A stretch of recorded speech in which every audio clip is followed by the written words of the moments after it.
Hello friends, this is Roxanne, and today, I'm going to recap the 2023 action-adventure fantasy anime called, Is It Wrong to Try to Pick Up Girls in a Dungeon, Season 4, Part 2, Episode 1. Spoilers ahead, watch out, and take care. While in the depths of the dungeon, Bells remembers Ryu's words.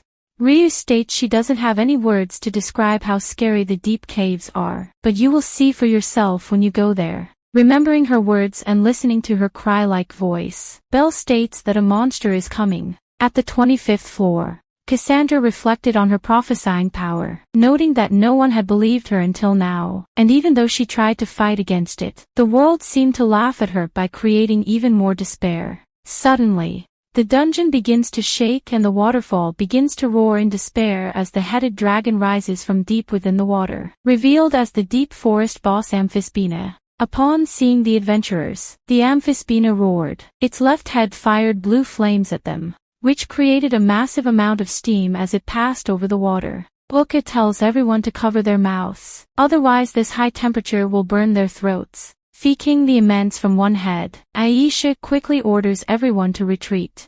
Lilyruka asked Sir Bell is still down on the 27th floor, and they couldn't leave him alone. Aisha states that our situation is worse and we need to reorganize first, and if we stay here, we will get killed. Hearing her words, everyone ran towards the exit area.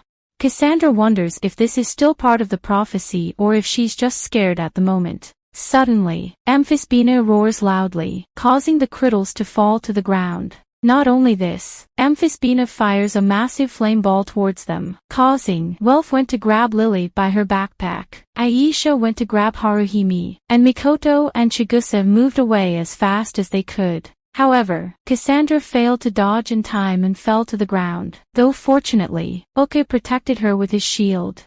Fels asks Auranas what is going on and why the Amphisbaena appears since there is still a half-month left. Auranas states the dungeon has ignored the interval and summoned a monster Rex. Fels asks, are the members of the Hestia family still safe?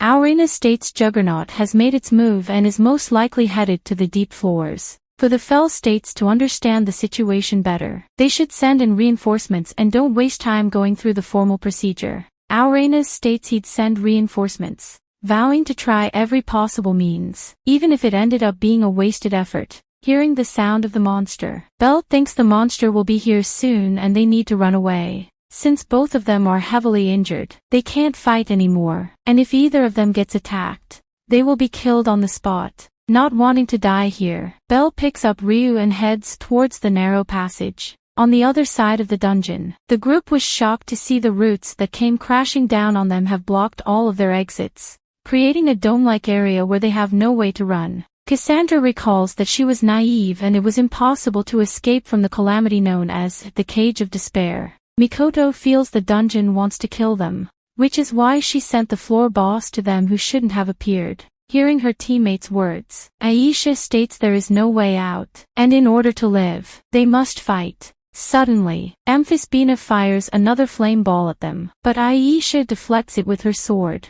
Losing combat strength and morale, Aisha states that no matter how much they have grown, there's no way they can fight in this situation. She also states that Belle is like a superhero to them, and if he was here, things would have been different. Suddenly, Welf arrives with his sword, stating this is their first adventure without Belle, and if they think they cannot fight without their hero, then they are wrong. They can fight without the Belle, and they will prove it by defeating the floor boss. Hearing Welf's words, the others responded to them and regained their will to fight, prompting Daphne to mention that they were too simple-minded, but she also resolved herself to fight. To begin, they all head towards the monster, with Welf using his ice magic sword to freeze the water around the Amphisbaena. Seeing a small opening, Aisha runs towards the monster. The monster Rex responds by using its blue flame to melt the ice, creating smaller islands around Aisha.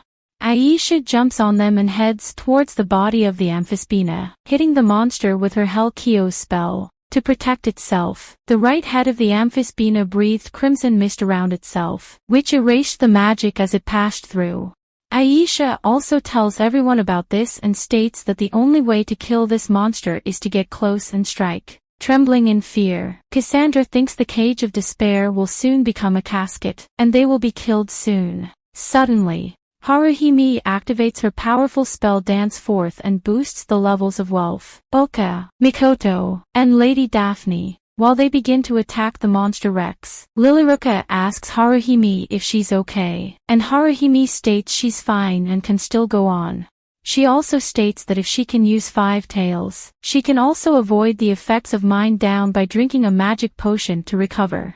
Chigusa fires her arrows towards the monster Rex, but is unable to hit it due to not getting the level boost from Haruhime. To finish with the buffs, Daphne used the armor of Laurel Ramure on herself to slightly raise her endurance and largely raise her agility. Cassandra tells Daphne not to use this spell because it will hurt her. But Daphne leaves the area, stating she leaves the healing things in her hands. On the other side, Belle states they have no choice but to run and distance themselves as much as possible. Suddenly, the monster appears behind them, and Belle is horrified to see it. Welf, Mikoto, and Uke attempted to attack, but were quickly repelled by the monster Rex swinging both of its heads. Aisha tries to attack one of its heads but also gets repelled by his flame attack.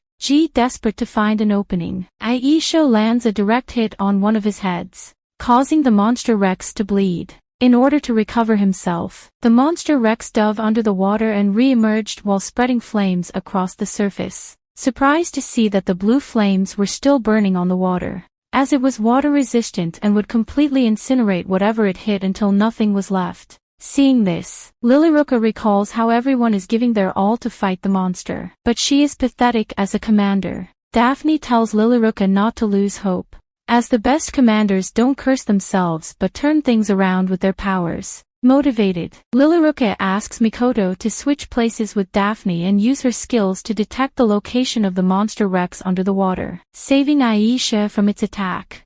Lilyruka also ordered everyone to stay back and get ready for another attack. As per Lily's orders, Mikoto used her powerful attack, Futsu no Mitama, over a wide area. The monster Rex used his mist attack to defuse the magic spell but failed to do so. As a result, Mikoto succeeds in dropping the roof of the root dome on top of the monster Rex, creating an ice field again. Welf and his friends attack the monster's heads and try to kill it with their all. Suddenly, Lilyruka feels something coming and asks everyone to retreat.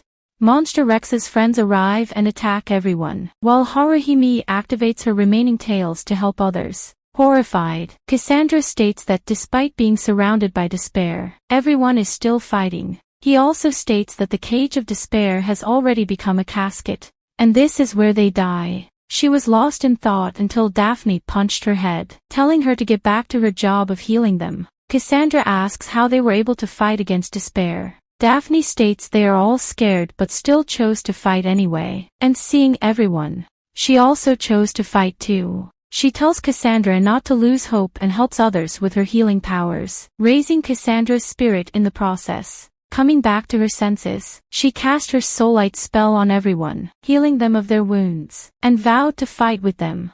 And this brings the anime to an end. Comment for part 2. Don't forget to like and subscribe if you enjoyed, and turn on the notification bell so you never miss out on another video. Until next time, take care.